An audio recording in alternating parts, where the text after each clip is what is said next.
నమస్తే, welcome to prime 9. నేను Deepika. So birthday రోజు అందరూ సెలబ్రేట్ చేసుకోవడం కామనే. అది సెలబ్రిటీస్ అయితే కొంచెం డిఫరెంట్గా చేసుకుంటూ ఉంటారు. డిఫరెంట్ ప్లేసెస్, పబ్స్, ఇలా చాలా ప్లేస్లో. అయితే రీసెంట్గా ప్రిజం పబ్లో ఒక ఇన్సిడెంట్ జరిగింది. అదే కల్పిక గారు బర్త్డే సెలబ్రేట్ చేసుకోవడానికి వెళ్తే అక్కడ ఉన్న సిబ్బంది తనపై దాడి చేశారంటూ తను ఆరోపిస్తున్నారు. అసలు ఏం జరిగింది, అసలు దాంట్లో ఎంత వాస్తవాలు ఉన్నాయి, దీనిపై ప్రిజం పబ్ కూడా చాలా ఆరోపణలు చేస్తున్నారు కల్పిక మీద. అసలు దీంట్లో ఎంతవరకు వాస్తవాలు ఉన్నాయి, ఎంతవరకు అబద్ధాలు ఉన్నాయి అనేది కల్పిక గారితో అడిగి తెలుసుకుందాం. హాయ్ అండి. Hello, good evening. Good evening. యాక్చువల్గా ఒక కాంప్లిమెంటరీ కేక్ కోసం మీరు చాలా రాద్ధాంతం చేశారు అని అంటున్నారు. రాద్ధాంతం అంటే చాలా పెద్ద గొడవ చేశారు అంటున్నారు. అసలు ఇదంతా అవసరం అంటారా? గొడవ నేనైతే చేయలేదు. అది బర్త్డే రోజు. బర్త్డే రోజు కాదు, అది బేసికలీ 29కి వెళ్ళాను. 27 నా బర్త్డే. సో నేను బర్త్డే మంత్ సెలబ్రేట్ చేసుకుంటాను, రోజు సెలబ్రేట్ చేసుకుంటా బర్త్డే చిన్న చిన్న వేస్లో. అక్కడ బ్యాండ్ వాళ్ళు నాకు పరిచయం కాబట్టి వాళ్ళు నాకు ఇన్వైట్ చేయడం జరిగింది. నేను వాళ్ళ కోసం వెళ్ళాను, ప్రిజం కోసం ప్రిజం గూగుల్ రివ్యూస్ చూసి వెళ్ళలేదు. వాళ్ళు ఏమేమి ఆఫర్ చేస్తున్నారు, ఏమేమి ఆఫర్ చేయట్లేదు తెలుసుకొని వెళ్ళలేదు. బై డిఫాల్ట్ నేను చాలా పబ్స్కి వెళ్ళడం జరిగింది, లైవ్ షోస్, లైవ్ బ్యాండ్స్కి వెళ్ళడం జరిగింది. కొన్ని లైవ్ బ్యాండ్స్ అయితే వాళ్ళు on their own they will have, అంటే ఒక 4-5 పీపుల్ని వాళ్ళు ఇన్వైట్ చేసుకోవచ్చు వాళ్ళ ఓన్ సైడ్ నుంచి. ఇన్వైట్ చేసుకొని వాళ్ళకి డిస్కౌంట్ కూడా వస్తుంది, వాళ్ళకి ఫుడ్ కూడా ప్రొవైడ్ చేస్తారు. లేదంటే బ్యాండ్ వాళ్ళు వాళ్ళకున్న ఫ్రెండ్షిప్తో వాళ్ళే బిల్ కూడా పే చేస్తారు. అలా కూడా జరిగిన సిచ్యువేషన్స్ నాకున్నాయి, as my personal experience, my personal ఫ్రెండ్షిప్స్లో. ఇక్కడ అవన్నీ నాకు తెలీదు, నేను దానికోసం రాలేదు. నేను మ్యూజిక్ ఎంజాయ్ చేయడానికి వెళ్ళా. అక్కడ బిల్లు వచ్చే టైంలో నేను అడిగాను తప్ప నేనేం ఫోర్స్ చేయలేదు, నేనేమో పోక్ చేయలేదు. నాకు ఇదే కావాలని నేనేం డిమాండ్ చేయలేదు.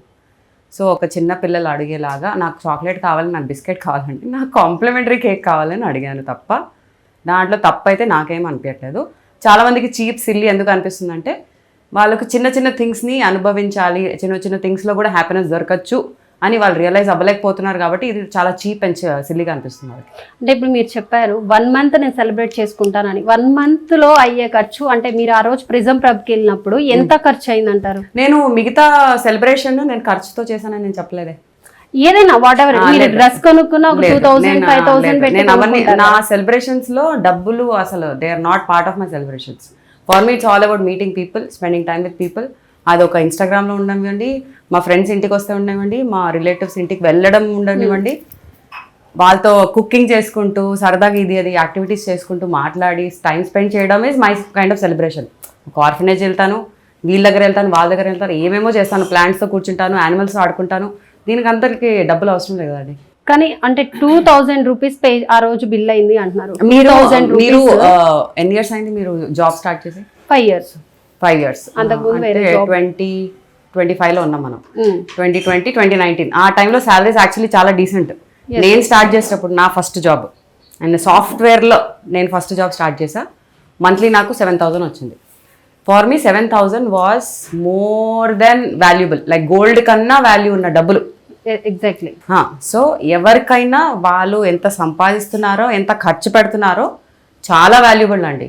సో దాన్ని మీరు చాలా ఆలోచించి మీరు ఖర్చు చేయాలి. కానీ just because someone is taking you for granted కానీ, మీ సెల్ఫ్ రెస్పెక్ట్ని కొడుతున్నారు అని చెప్పి కానీ వాళ్ళకి ఇచ్చే హక్కు మనకి లేదు, వాళ్ళు తీసుకునే హక్కు వాళ్ళకి లేదని నేను అంటాను. ఎందుకంటే ఆ డబ్బులు it can go to something more progressive place. ఒక డొనేషన్కి వెళ్తే అట్లీస్ట్ ఒకళ్ళు బాగుపడతారు, 3 times మీల్స్ దొరుకుతారు వాళ్ళకి. సో నాకు 2000 అయినా అంతే వాల్యూ, 2 rupees అయినా అంత వాల్యూ, 2 lakhs అయినా అంత వాల్యూ. సో మీరు ఆ వాల్యూని వాళ్ళు నిజంగా బిజినెస్ పీపుల్ కదా, వాళ్ళు బిజినెస్ పర్స్పెక్టివ్లో వాళ్ళు అర్థం చేసుకుంటే మీరు ఓన్లీ 2000 కదా అండి బిల్ అయింది, 10,000 అవుతాయి, 20,000 అవుతాయి, అప్పుడు మేము 10% డిస్కౌంట్ ఇవ్వాలో లేదో మేము డిసైడ్ చేస్తామన్నారు. యాక్చువల్గా అంటే అందరికీ తెలుసు ప్రిజం పబ్లో మీ మీద దాడి జరిగింది అని మీరు అంటున్నారు. అక్కడ కల్పిక గారే మా మీద ఫైర్ అయ్యారు. సో దానికోసమే మేము కూడా ఆమె మీద దాడి చేయలేదు, జస్ట్ ఆమెని మా బిల్ కోసం మేము ఆపాము అని వాళ్ళు అంటున్నారు. అన్నారా? వాళ్ళు అంటున్నారు, ప్రిజం పబ్ వాళ్ళు అంటున్నారు. అండ్ అంటే మాకు వచ్చిన ఇన్ఫర్మేషన్ ప్రకారం మేము చెప్తున్నాము. యాక్చువల్గా ఇంకొకటి, మీరు ఇప్పుడు చెప్తున్నారు కదా, సో దీనికి అన్నిటిని పక్కన పెడితే అసలు ఆ రోజు జరిగింది చాలా షార్ట్గా చెప్పండి, అసలు మెయిన్ పాయింట్స్లో చెప్పండి. నేను ఆల్రెడీ చెప్పేశాను, నేను చిన్నపిల్లల్లాగా నేను అడగడం జరిగింది. వాళ్ళు నేను ఇవ్వను, మూసుకో అంటే ఒక్కసారి వాళ్ళు నో అన్నప్పుడు మీరు ఆగిపోవాలి కదా, ఒక చిన్న నో అని ఎలా అన్నారు అంటే, మా దగ్గర ఉన్న రూల్స్ అండ్ రెగ్యులేషన్స్లో ఇలాంటివి మేము ఎప్పుడు చేయలేదు, కానీ నాకు ఇంతవరకే తెలుసు అని చెప్పడం జరిగితే, సరే మీ సీనియర్స్ని పిలవండి వాళ్ళతో మాట్లాడతా అని చెప్తే, మాకు ఈ రూల్స్ అండ్ రెగ్యులేషన్స్ లేవు అండి, కానీ బిల్లు పెద్దగా అవుతే మేము డిస్కౌంట్ ఇవ్వాలా లేదా మేము డిసైడ్ అవుతాము. రూల్స్ అండ్ రెగ్యులేషన్స్ మీరే క్రియేట్ చేసుకున్నారు, దాన్ని మెండ్ కూడా మీ ఇష్టంలో మీరు చేంజ్ చేయాలనుకున్నప్పుడు నేను అడిగింది ఏముంది, కాంప్లిమెంటరీ అడిగా, సరే మీరు మ్యాక్స్ నేను ఇవ్వనని డిసైడ్ అయ్యారు, ఇవ్వకండి, బట్ నా కోసం ఇంకో కేక్ తీసుకురండి, మీరు అంతా స్టాఫ్కి నేను కట్ చేసి మీరు సెలబ్రేట్ చేయండి, దానికి కూడా నేను బిల్ పే చేస్తాను అని చెప్పా. కానీ నేను కాంప్లిమెంటరీ అడిగినందుకు నువ్వు అలా రివర్స్గా ఆన్సర్ చేయడం కానీ డిస్రెస్పెక్ట్ చేయడం కానీ రాంగ్, కాబట్టి అపాలజైజ్ తీసుకొని నీ డబ్బులు నేను పే చేస్తాను అని చెప్పాను. ఇంత సింపుల్ దాన్ని కూడా వాళ్ళు బుర్రలు ఎక్కించుకోకపోతే అది నా తప్పైతే కాదు. అంటే మీరు కేక్ కాంప్లిమెంటరీ కేక్ సంగతి పక్కన పెడితే, అక్కడ ఒక వైట్ షర్ట్ వేసుకొని ఒక అతను ఉన్నారు, ఆయన పేరు మాకు తెలియదు, కానీ అక్కడ మీరు okay what ever it is, ఒక కవర్ని అలాగే మీ ఫోన్స్ని తీసుకుంటూ ఒక వీడియో బయటకు వచ్చింది. సో ఆ టైంలో మీరు అవన్నిటిని విసిరి కొడుతూ మేడం అని మీరు వాళ్ళ మీద ఫైర్ అవడం, కానీ ఇక్కడ కల్పిక గారే కావాలని ఇష్యూ చేస్తున్నారు పబ్లిసిటీ కోసం, ఎందుకంటే సినిమాలో ఆమెకి ఆఫర్స్ లేవు కాబట్టి ఇలా అయినా ట్రోల్ అయితే గానీ ఆమెకు ఆఫర్స్ వస్తాయి, లేకపోతే పబ్లిసిటీకి ఇంకా పెంచుకోవడానికి ఫాలోవర్స్ నన్ను అంటున్నారు. దీనిపై మీరు క్లారిటీగా మీరే అడగండి, పబ్లిసిటీయా ఫాలోవర్సా సినిమాలు లేవనా, ఏదో యాక్చువల్ ఒక ఆడపిల్లగా అయితే నేను మీకు సపోర్ట్ చేస్తాను. సపోర్ట్ గురించి అడగట్లేదు, మీరు అడిగిన క్వశ్చన్ సబ్స్క్రైబర్స్ ఫాలోవర్స్ గురించి అందరూ అంటున్నారు కదా, సినిమా ఏదన్నా ఒక్కటి అడగండి. బికాజ్ నాకు 3 నా రైడర్లో లేదు, నా కాన్సన్ట్రేషన్ 3 నా రైడర్లో లేదు. నేను వెళ్ళి నా టైం నేను స్పెండ్ చేసుకోవాలనుకున్నాను తప్ప, థ్యాంక్ గాడ్ నేను టెక్నాలజీని వాడుకొని నన్ను కాపాడుకున్నాను నా ఫీలింగ్లో ఉన్నా. నాకు అది లేకపోయి ఉంటే వాళ్ళు ఆ టైంలో నా మీద చేయొచ్చు, నన్ను అందరూ పట్టుకొని నన్ను ఒక్కటేసారి రేపు కూడా చేయొచ్చు, ఆ స్కోప్ కూడా ఈక్వల్గా ఉండే ఆ సినారియోలో.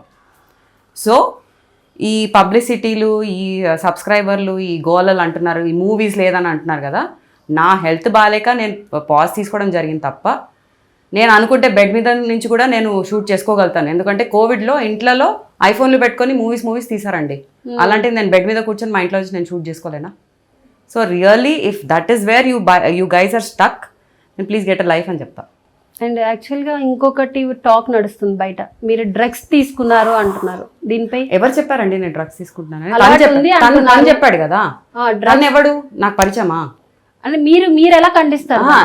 ఖండించడం నేను ఎలాగో ఖండిస్తున్నా, మీకు పాయింట్ ఏంటంటే అలవాట్లేదా అసలు? పాయింట్ అది కాదు, నేను డ్రగ్స్ తీసుకుంటున్నానని ఒక థర్డ్ పర్సన్ వచ్చి తను ఓన్గా గట్టిగా చెప్పడం జరిగింది. ఎందుకు చెప్పాడు? ఓకే మీరు తీసుకున్నారు, ఇప్పుడు మీరు నా దగ్గరకు వచ్చి నువ్వు ఒక పిచ్చి దానివి, నువ్వు కుక్కలాగా అరుస్తున్నావు అంటే నేను నిజంగా ఫీల్ అవ్వాలా? నేను అది కాదు కాబట్టి నేను ఫీల్ కాను కదా. తను నేను డ్రగ్స్ తీసుకున్నట్టు అవ్వను కదా. అసలు ఆ క్వశ్చన్ అడగడం రాంగ్ అంట. నేనైతే ఇదే నా ఖండించడం అంటున్నాను కదా, ఇదే నాకు ఖండించడం. నేను తీసుకుంటే నేను బరాబర్ చెప్తా, నాకు అంత ధైర్యం ఉంది, అంత దమ్ము ఉంది. నా సోషల్ మీడియాలో కాదు, నా మూవీస్ ద్వారా కూడా నేను చెప్తా. ఒక సిగరెట్ కొట్టడం జరిగింది, ఒక మందు తాగడం జరిగింది, ఒక క్యారెక్టర్ వైజ్ కూడా జరిగింది, నేను రియల్ లైఫ్లో కూడా అన్నీ చేయడం జరిగింది. It was my choice, what ever it is my choice. నా లైఫ్ మీరు ఎవ్వరు నా బిల్స్ పే చేయట్లే, you don't have any rights to talk about me. Exactly, అది మీ లైఫ్ మీ ఇష్టం. సో ఖండించడం అన్నా కాబట్టి ఇది నేను నా ఖండించడం ఈ టోన్లో నేను ఖండించా. ఈసారి అన్ని ఇంటర్వ్యూస్లో డిఫరెంట్ వేస్లో ఖండించాను, ఈసారి నేను ఈ వేలో ఖండించాను అంతే. కానీ అంటే ఎగ్జాక్ట్గా టైం నాకు గుర్తులేదు, కానీ ఒక 1.5 year బ్యాక్ కరాటీ కళ్యాణి గారు ఇలానే ఒక ఇష్యూలో కూడా, కరాటీ కళ్యాణి గారు ఉన్నారు కదా, సో ఆమె ఒక రోడ్డు మీద వెళ్ళే అతన్ని ఏదో షర్ట్ పట్టుకొని కొట్టినందుకు చాలా పెద్ద రచ్చ అయింది. దానిపై ఫిలిం ఛాంబర్ కూడా స్పందించింది. ఐఎమ్ సో సారీ, ఆవిడ ఎవరో కూడా నాకు తెలియదు, చూస్తే గుర్తుపడతానేమో, పేర్లతో కొంతమంది తెలుసు, ఫేస్ తో కొంతమంది తెలుసు. ఆవిడ చాలా ఫేమస్, కరాటీ కళ్యాణి గారు అందరికీ తెలుసు. తెలుగు చూడనండి, I'm sorry, okay not to disrespect. So ఇప్పుడు ఫిలిం ఛాంబర్ ఎందుకు స్పందించలేదు అంటారు? మీరు ఇంత పెద్ద ఒక ఆడపిల్లకి న్యాయం చేయాలి, అడగలేదు నేను ఎవరిని న్యాయం చేయమని, మీరు ఎందుకు అడగలేదు? న్యాయమే వద్దండి, నేను ఇవన్నీ న్యాయం కోసం పోరాడట్లేదు, నేను దేనికోసం. అంటే ఇప్పుడు తప్పు మీ వైపు ఉందని వాళ్ళు ఆగిపోయి ఉంటారు కదా, ఎవరు? Film chamber. అది వాళ్ళ పర్స్పెక్టివ్, మీరు అడగొచ్చు కదా. నేను ఎందుకు అడగాలి? అంటే మీరు తప్పు చేశారనా భయపడుతున్నారా? అంతే You want me to walk out of your interview? No. You want some controversy? No. Controversy కావాలి అని అనుకుంటే, the way you're questioning is, నేను కాంట్రవర్సీ is not acceptable అండి. యాక్చువల్లీ కాంట్రవర్సీ నేను ఇచ్చే ఆన్సర్ కి మీరు కరెక్ట్ గా దాన్ని తీసుకోలేకపోతున్నారు. తీసుకుంటే మీరు అడిగే ఫాలోయింగ్ క్వశ్చన్స్ కరెక్ట్ గా వస్తాయి. ఇప్పుడు క్లియర్ గా నేను చెప్తున్నాను నేను క్లియర్ గా నేను చెప్పేది వినండి. మీరు నా ఇంటర్వ్యూ తీసుకుంటున్నారు కదా, నా మాట వినండి. చెప్పండి, మీరు ఏం చెప్పారు? వాళ్ళు ఎందుకు ఖండించట్లేదు, వాళ్ళు ఎందుకు సపోర్ట్ చేయట్లేదు? నేనేమైనా వాళ్ళ సపోర్ట్ అడిగానా, మీ సపోర్ట్ అడిగానా? నేను ఎవరి సపోర్ట్ అని కాదు. ఇప్పుడు ఒక ఆడపిల్ల ఫిలిం ఇండస్ట్రీలో చాలా అంచెలంచెలుగా ఎదగడం అనేది చాలా ఈజీ అనేది మాత్రం కాదు. సో తను కష్టపడి పైకి వచ్చింది. ఫిలిం ఛాంబర్ చిన్న ఇష్యూ అయినా కానీ ఒక ఆర్టిస్ట్ కి సపోర్ట్ చేసుకుంటూ వస్తుంది కదా, మరి ఎందుకు సపోర్ట్ ఎవరికి కావాలి తెలుసా? కరేజ్ లేని వాళ్ళు కావాలి, నిజంగా వాళ్ళ చుట్టుపక్కల నిజంగా వాళ్ళ సపోర్ట్ లేని వాళ్ళు కావాలి, వాళ్ళ ఓన్గా వాళ్ళకి ధైర్యం లేని వాళ్ళకి సపోర్ట్ కావాలి. కానీ ఆల్రెడీ చాలా స్ట్రాంగ్ ఉన్న పీపుల్కి ఎవ్వరి సపోర్ట్ అవసరం లేదు. ఇప్పుడు ఈ ఇండస్ట్రీలో కాదు, ఏ అమ్మాయికైనా ఏ అబ్బాయికైనా వాళ్ళ ఓన్ కరేజ్ ఉంటే ఎవరి సపోర్ట్ నువ్వు అడగక్కర్లేదు, నువ్వు బెగ్ చేయక్కర్లేదు, నువ్వు దాని గురించి నువ్వు ఏం చేయక్కర్లేదు అని నా feeling. So I'm a courageous person from my childhood. Thanks to my surgery it made me even more Brave girl. So నేను చాలా కంటెంట్ పర్సన్ అండి. మీరు ఇదే కాదు, మీరు 100 ఇష్యూస్ తీసుకొచ్చినా 100 మందిని తీసుకొని రారా షేర్ ఖాన్ అంటారు కదా, తీసుకొని రండి. నేను 100 విధాలుగా నేను డీల్ చేస్తాను. సరే, కొంతసేపు ప్రిజం పబ్ని మీ ఇష్యూని పక్కన పెడదాం. నెక్స్ట్ ప్రాజెక్ట్స్ ఏమున్నాయి? ప్రాజెక్ట్ కొంతసేపు మామూలుగా మాట్లాడుకుందాం. Project K for Kalpika. ఎవరు హీరో మరి దాంట్లో? నేనే. ప్రిజం పబ్ ఓనర్ అంటారా? అబ్బో ఛీ, నచ్చలేదా హీరోగా తను? అసలు తన మొహం నేను డార్క్లో చూసానండి, కొంచెం లైట్ కూడా లేకుండా తను లైట్స్ అన్ని ఆఫ్ చేస్తారు కదా, నాకు తెలియదు ఆ మొహం కూడా ఎట్లా ఉంది. బొజ్జలు కనిపించింది నాకు అంతే. బీర్ తాగి బొజ్జలు పెంచుకున్నారు కాబట్టి. ఓకే. సో అంటే నెక్స్ట్ మీరు రీసెంట్ గా ఏదైతే సమంత గారికి ఒక డిసీజ్ వచ్చింది, మయోటైటిస్, దాంతో బాధపడ్డారు కదా, సో ఎలా మీరు దాన్ని క్యూర్ చేసుకున్నారు? ఎలా అనిపించింది ఆ టైంలో మీకు? సో బేసికలీ నాది కూడా ఇష్యూ ఎస్కలేట్ అయ్యేటప్పుడు నాకు డాక్టర్స్, నేను చాలామంది స్పెషలిస్ట్ డాక్టర్స్ని కలవడం జరగడం అవుతుండే ఆ టైంలో, ఒక 6 months పీరియడ్ ఆఫ్ టైంలో.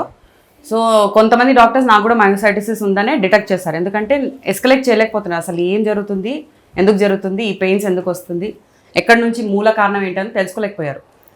సో ఆ విషయంలో నేను దాన్ని ఆల్రెడీ యాక్సెప్ట్ చేసి నేను దాన్ని ఆల్రెడీ హీలింగ్లో నేను ఉన్నా. So I wanted to spread little more energy to Samatha గారు, because I work with her. నేను ఆ చనువు తీసుకుందాం అనుకొని ప్రెస్ మీట్లో నేను చెప్పడం జరిగింది, నేను ఒకసారి వచ్చి కలవాలనుకుంటున్నాను సమంత గారు, వచ్చి కలుస్తానని చెప్పి వెళ్ళి తన డోర్ నాక్ చేయడం జరిగింది. 1/2 hour వెయిట్ చేసా, రాలేదు, ఇంటికి వచ్చేసా, అంతే.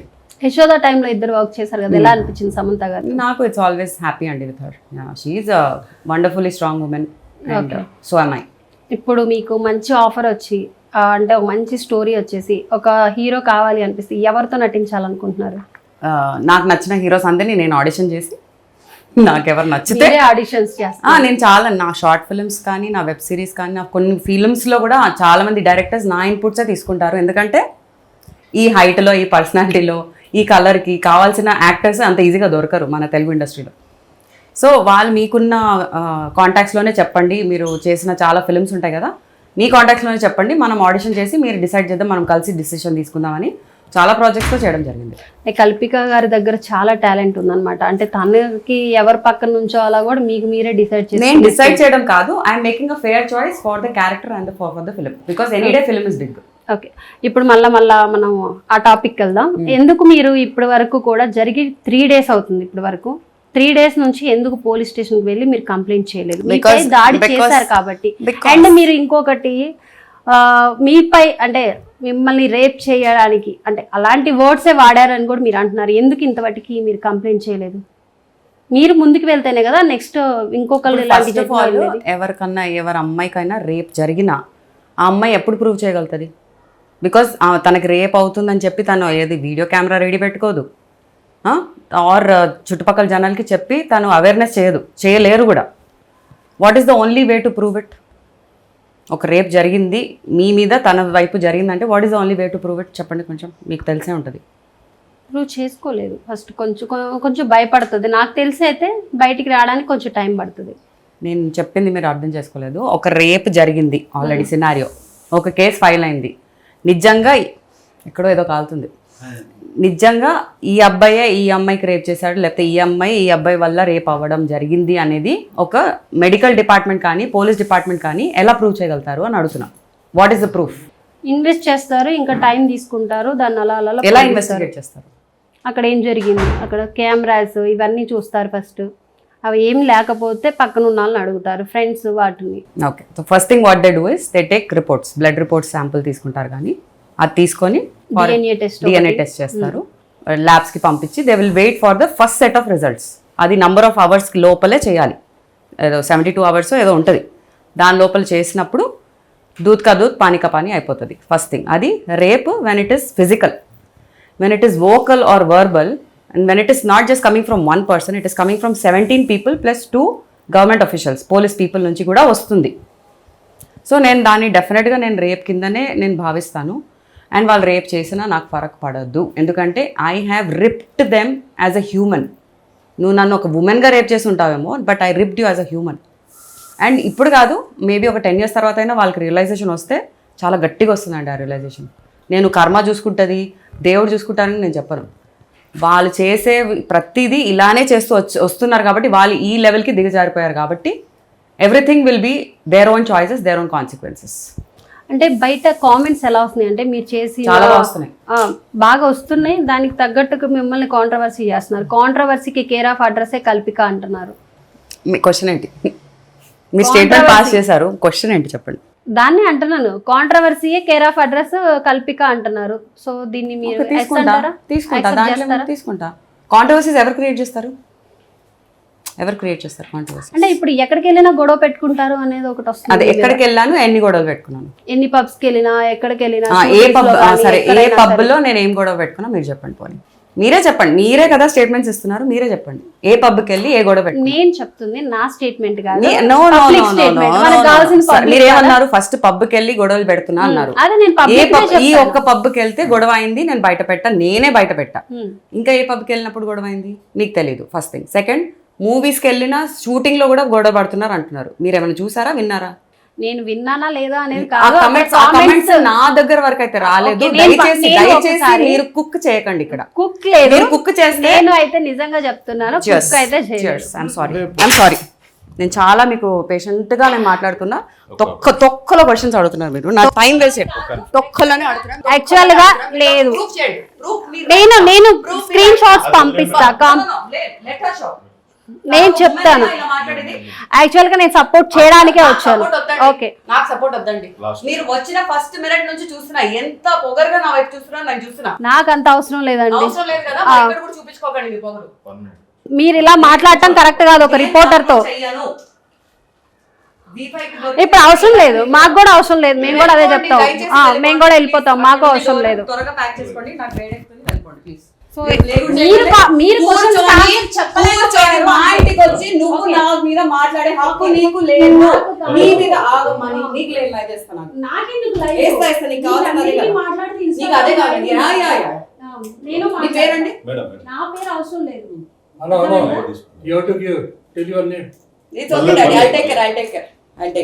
ये लोग सब कुछ भी नहीं, जुजु भी नहीं है. బయలుదేరండి, మీరు తీసుకెళ్తాను, నేను తీసుకెళ్ళినా.